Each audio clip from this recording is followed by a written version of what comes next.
Assalamualaikum warahmatullahi wabarakatuh. Alhamdulillah rabbil alamin. Wassalatu wassalamu ala ashrafil anbiya wal mursalin Sayyidina Muhammadin wa ala alihi wa ashabihi ajma'in. Faqala Allah Ta'ala fi kitabihil karim ba'da a'udzu billahi minasyaitonir rajim. Ya ayyuhalladzina amanu taqullaha haqqa tuqatih wa la tamutunna illa wa antum muslimun. وقال تعالى في آية أخرى وإذا قرأت القرآن جعلنا بينك وبين الذين لا يؤمنون بالآخرة حجابا مستورا. أما بعد. Jamaah rahimakumullah, alhamdulillah hari ini kita jumpa hari Rabu tanggal 3 November 2021 di penghujung Rabiul Awal 1443 Hijriah. Hari ini kita mengangkat suatu hadis yang berkenaan dengan alamatus sa'ah, tanda-tanda akhir zaman.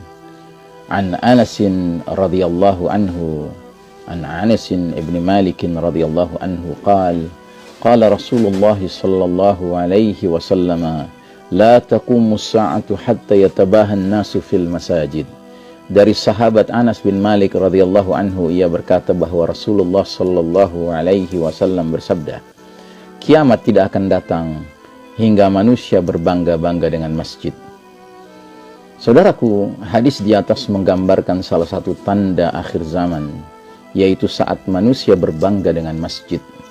Artinya, manusia lebih mengutamakan dan bangga dengan fisik bangunan masjid daripada fungsi utamanya sebagai tempat beribadah kepada Allah Ta'ala, sebagai sentra kehidupan umat Islam, serta tempat di mana pengajaran ilmu dinullah, ilmu al-Islam berlangsung, agar manusia memperoleh hidayah. Karenanya, kita sangat khawatir jika apa yang Nabi Sallallahu Alaihi Wasallam sampaikan di atas mengacu kepada zaman di mana kita hidup hari ini. Suatu zaman di mana bermunculanlah bangunan-bangunan masjid yang megah dan indah di mana-mana. Ini bukan berarti Islam melarang membangun masjid yang indah dan megah. Silahkan. Namun kita patut khawatir bahwa kepedulian Muslim modern lebih difokuskan kepada fisik bangunan masjidnya daripada fungsi utama masjid sebagai tempat beribadah kepada Allah Azza wa Jalla, sebagai sentra kehidupan umat Islam, serta tempat penyelenggaraan majelis ilmu, majelis ta'lim, sebagai sarana memperoleh hidayah.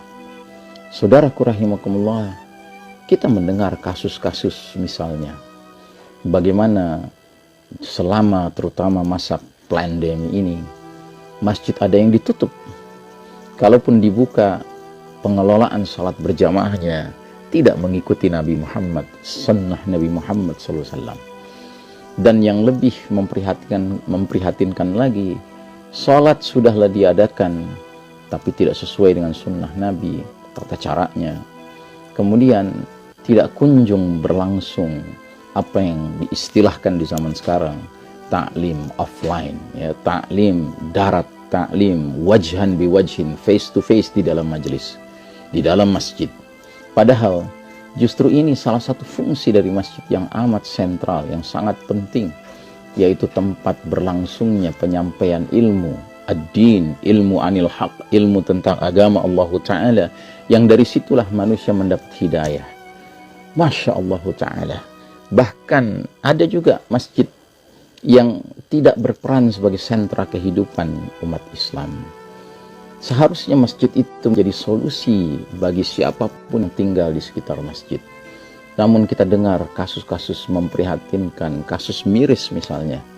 Ada masjid yang ketika setiap Jumat mengumumkan cash flow, dana yang keluar masuk ke dalam masjid, ternyata saldonya berpuluh juta, bahkan beratus juta. Namun masyarakat sekitar yang kategorinya memiliki kesulitan ekonomi tidak mendapatkan manfaat. Bahkan ketika sampai datang warga yang memohon kepada pihak masjid untuk memberikan bantuan beras, ya kan, masjid tidak memberikan, tidak menyambut. Ya, masjid berdalih bahwa mereka membutuhkan dana untuk membangun ini, membangun itu. Jadi lagi-lagi bangunan fisiknya yang lebih diutamakan. Saudaraku rahimakumullah, ini sungguh amat menyedihkan.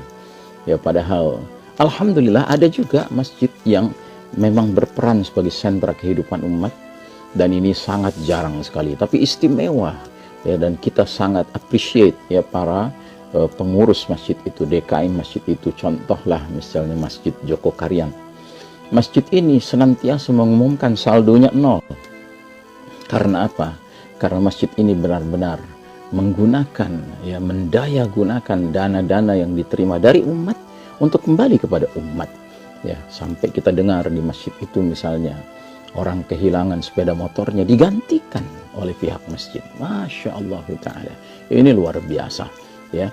Dan sudah barang tentu umat dermawan, orang yang memiliki kelebihan, bahkan yang tidak memiliki kelebihan, ketika mendengar pengumuman penggunaan dana yang begitu rupa optimal di masjid tersebut, maka para munfiqun, para orang-orang yang berinfak ini bersemangat sekali untuk menyalurkan dananya, karena mereka percaya, mereka memandang bahwa DKM-nya amanah ya.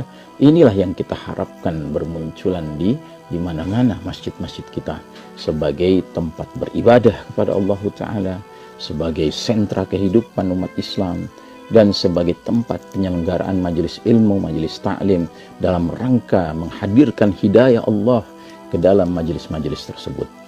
Karenanya sudah sepatutnya para da'i, para penyeru ke jalan Allah Ta'ala senantiasa mengingatkan umat, terutama para pembangun dan pengelola kegiatan masjid, agar tidak salah fokus, agar tidak gagal fokus. Silahkan bangunlah masjid yang indah dan megah, namun jangan sampai fungsi utama masjid terabaikan, apalagi sampai tidak terwujud.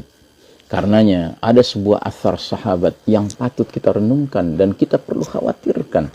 Di dalamnya disebutkan bahwa salah satu tanda akhir zaman, bahwasanya di dalam masjid berkumpul manusia, namun tak seorang pun di antara mereka ada yang beriman. Na'udzubillah min dzalik.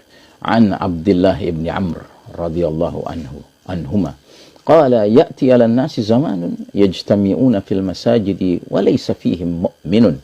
Athar dari sahabat Abdullah bin Umar radhiyallahu anhu, ia berkata, akan datang suatu masa di mana manusia berkumpul di masjid sedangkan di antara mereka tidak ada seorang mukmin pun. Ya, hadis riwayat Al-Hakim 8365, isnadnya sahih.